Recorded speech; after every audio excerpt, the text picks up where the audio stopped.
मुर्दाबाद मुर्दाबाद मुर्दाबाद, नरेंद्र मोदी मुर्दाबाद। कर रहे थे काफी जोश। देखिए क्या है, नारेबाजी तो कोई भी सरकार होगी गलत काम करेगी तो उसके खिलाफ होगा। साथ ही में इस देश के कोर्ट के ऊपर जो जुडिशरी है उसके ऊपर एक बहुत बड़ा सवाल है कि आपके देश में अगर इस तरह से खुले में बुलडोज़र के साथ जाके पनिशमेंट भी डिक्लेयर कर दिया जाएगा तो आपकी ज़रूरत क्या है, ये पूछना बहुत ज़रूरी है। और तो यहाँ पर देखिए कि यहाँ पर दिखाई कि सच को जिस तरह भी समझा जा सकता है उस तरह वे सच थे, वे सभ्यता का अनिवार्य नियम थे, वे मुसलमान थे, अफवाह नहीं थे, वो मुसलमान। नमस्कार, आप देख रहे हैं फोरम 4, मैं प्रभात। अभी इस वक्त हम जंतर मंतर पर हैं और आप देख सकते हैं मेरे पीछे ये जो उमड़ा जन सैलाब है और इधर पुलिस फोर्स के जवान हैं और ये जंतर मंतर है। और यहाँ पर आज जो ये प्रदर्शन हो रहा है, ये प्रदर्शन का जो माहौल है वो इसलिए है क्योंकि इन दिनों गतिविधियाँ हो रही हैं मुसलमानों के विरोध में। और यहाँ पर जो लोग हैं उनसे हम जानते हैं, आइए कि क्या कुछ कह रहे हैं, किस तरीके के माहौल के बारे में बात कर रहे हैं।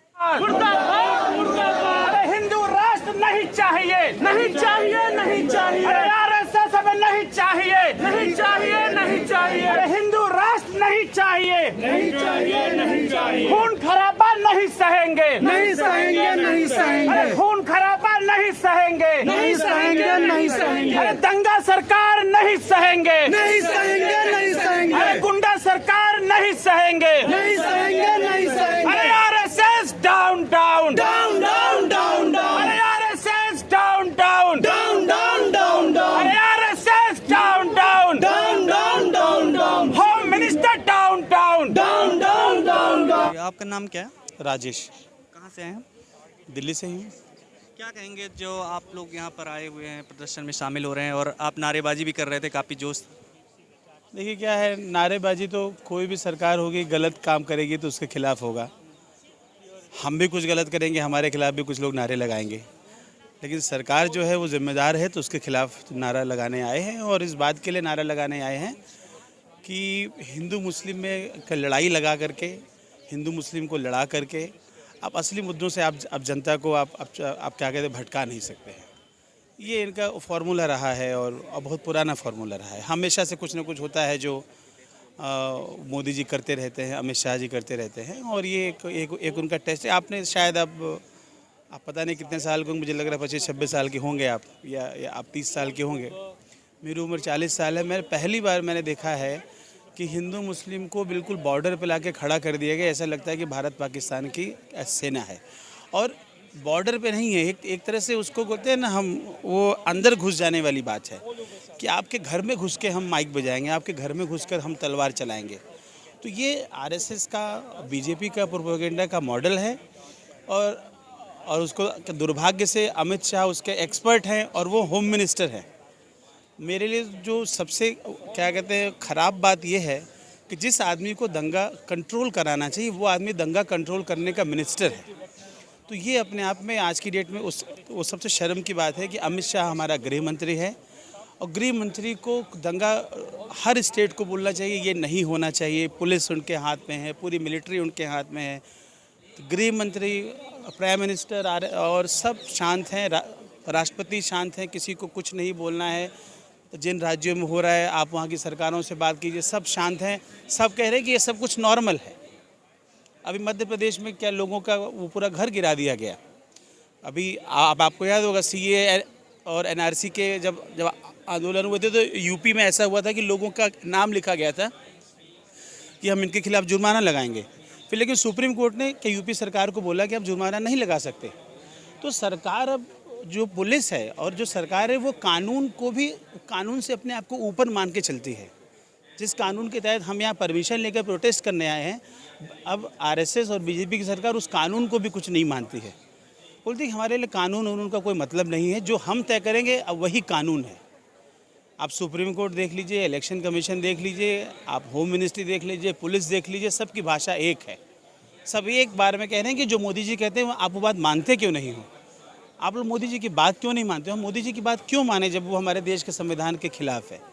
तो हम लोग इसीलिए आए हैं कि आप हमें लड़ा करके आप हमें बहका नहीं सकते हैं और असली मुद्दों से आप हमें अलग नहीं कर सकते। लेकिन जब एक चुनाव होते हैं और उसमें जब इतनी बड़े बहुमत से सरकार बनती है, फिर उस कंडीशन में आप कैसे कह सकते हैं कि कोई सरकार जो है एक तरीके से इस तरीके की भावनाएं रखती है, इस तरीके की बात करती है? देखिए, हम ये तो हम बोल इस बात की बहस अलग है कि इनकी सरकार कैसे बनती है, ठीक है ना, उस बात की बहस बिल्कुल अलग है। लेकिन मैं ये बोल रहा हूँ कि जब आप पार्टी और सरकार में अंतर होता है, मोहन भागवत जो स्टेटमेंट देगा वो आरएसएस का स्टेटमेंट है, लेकिन अगर मोहन भागवत इस देश का प्रधानमंत्री होगा ना, तो उसको भारत सरकार का नियम का फॉलो करना होगा, जो संविधान होता है।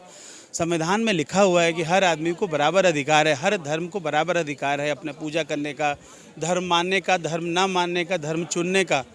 तो एक पार्टी और सरकार में जो अंतर होता है, वो ये सरकार बिल्कुल उससे ऊपर उठ चुकी है वो, और उसी मॉडल को फॉलो कर रहे हैं जो 1925 में जब आरएसएस का क्या कहते हैं गठन हुआ था, तब से वो तो वही मॉडल है। तो हिंदुओं को भड़काओ भड़काओ भड़काओ भड़काओ, और साथ ही साथ बाज़ार को सपोर्ट करता है ये पूरा मॉडल इनका। तो जब भी मार्केट क्राइसिस में होगा, महंगाई होगी, ये 1990 से आ रहा है, ऐसा होता कि हम हमेशा हिंदू मुस्लिम के दंगे होंगे, हमेशा देश में ये सेंटीमेंट उभारे जाएंगे। असली बातों को आप भूल जाइए। आज की डेट में दिल्ली में 70 रुपये का क्या कहते हैं एक किलो CNG है। आज से 6 साल पहले 40 रुपये का होता था, या शायद 38 रुपये का होता था। अब कोई उस पे बात नहीं करेगा, क्योंकि सबको पता है कि बात क्या है। अब हिंदू मुस्लिम अब हमें पहले करना है, वो सब बाद में बात होगी। तो वो उस बात पे ला कर के लोगों को वो यहाँ तक ला के ना पहुँचाएँ कि वो होता है ना कि बीजेपी चाहती है हिंदू फर्स्ट, बाकी सब कुछ बाद में। तो वो हम चाहते हैं कि वो ना हो, यही हमें कहना है। तो यहाँ पर देखिए कि यहाँ पर दिखाई कि सच को जिस तरह भी समझा जा सकता है, उस तरह वे सच थे, वे सभ्यता का अनिवार्य नियम थे। वे मुसलमान थे, अफवाह नहीं थे, वो मुसलमान थे, वे मुसलमान थे, वे मुसलमान थे। इस तरीके से यहाँ पे देख रहे हैं कि किस तरीके से पंक्तियाँ यहाँ पर लिखी गई हैं और लोग यहाँ पर आए हुए हैं। तो आइए और भी लोगों से बात करते हैं। देखिए, हम लोग यहाँ आज इसलिए आए हैं क्योंकि हम देख रहे हैं रामनवमी के नाम पे एक जो त्यौहार है राम का, उसके नाम पे किस तरह से हिंसा हुई देश के अलग अलग एरियाज़ के अंदर। मध्य प्रदेश से लेके राजस्थान से लेके आप गुजरात, अलग अलग जगहों के ऊपर प्रशासन को पूरा इस तरह से ताकि छोड़ दिया गया कि अब आपको इंटरफेयर नहीं करना है। जहाँ पर भी जो भीड़ है, जो हिंदू के नाम पे, उनके धर्म के नाम पे, रक्षा करने के नाम पे जो भी पथराव कर रही है, मस्जिदों को जाकर अटैक कर रही है या मुसलमानों को टारगेट कर रही है, उनको वैसे ही छोड़ दिया गया। और उसी के ही प्रोटेस्ट में आज यहाँ पर लोग इकट्ठा हुए हैं। ख़ास तौर पे मैं इतना ही कहना चाहूँगी कि आज एक बड़ा सवाल है इस देश के हिंदू जितने भी नागरिक हैं उनके सामने कि आप किस तरह का समाज चाहते हैं। क्या आपका त्यौहार किसी की मस्जिद को खंडित करके आपके राम का नाम ऊंचा हो जाएगा? तो मैंने तो ये कभी अपने देश में देखा नहीं था। अगर ये इस तरह से ही त्यौहार मनाए जाएंगे तो ये बहुत ही ज़्यादा अपसेटिंग है, बहुत ही शर्म की बात है। और हमें नहीं पता फिर देश का भविष्य क्या होगा, और ख़ास में इसके बाद आपके बच्चे किस तरह के माहौल में पढ़ेंगे या बड़े होंगे। तो ये उनको भी सोचने की बहुत ज़रूरत है। जेएनयू में भी भगवा लिख दिया गया, पोस्टर डाल दिया गया, तमाम तरीके के भगवा और हिंदुत्व अब जो है सुनने में आ रहे हैं। हर जगह लगभग इस तरीके की चीज़ें हो रही हैं। मध्य प्रदेश में बात करें रामनवमी के दिन जो हुआ, या फिर अभी जो शादी के नाम पे उसके घर को जला दिया गया मुसलमान के। तो ये जो चीज़ें हो रही हैं, इसको आप किस रूप में देखते हैं? क्या सरकार नहीं चाहती कि इन चीज़ों को रोका जाए? नहीं, बिल्कुल नहीं चाहती, क्योंकि अगर वो चाहती होती तो इस तरह से ना होता।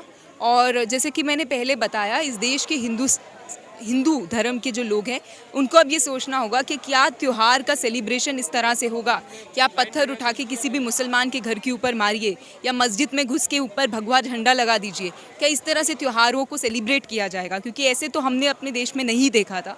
और साथ ही में इस देश के कोर्ट के ऊपर जो जुडिशरी है उसके ऊपर एक बहुत बड़ा सवाल है कि आपके देश में अगर इस तरह से खुले में बुलडोज़र के साथ जाके पनिशमेंट भी डिक्लेयर कर दिया जाएगा तो आपकी ज़रूरत क्या है, ये पूछना बहुत ज़रूरी है। और जुडिशरी जिसके पास सू मोटो कॉग्निसेंस लेने का पावर है, वो अभी तक सोई क्यों पड़ी है? उसने क्यों नहीं अभी इस बारे में देखा कि कारगुन के अंदर जो किया गया, जो प्रशासन द्वारा बुलडोज़र चलाया गया, वो पूरी तरह से गैरकानूनी है, वो पूरी तरह से कम्युनल स्टेप है, वो सिर्फ मुसलमानों को पनिश करने के लिए किया गया था।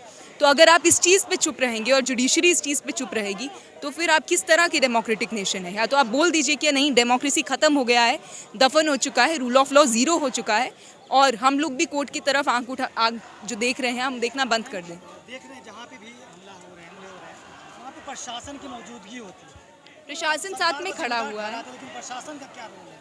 प्रशासन अगर ये सोचे कि उसका कर्तव्य सिर्फ सरकार को प्लीज़ करना है, लेकिन जो उसका ड्यूटी है वो करना नहीं है, तो मेरे हिसाब से बहुत बड़ा खतरा है आज देश को।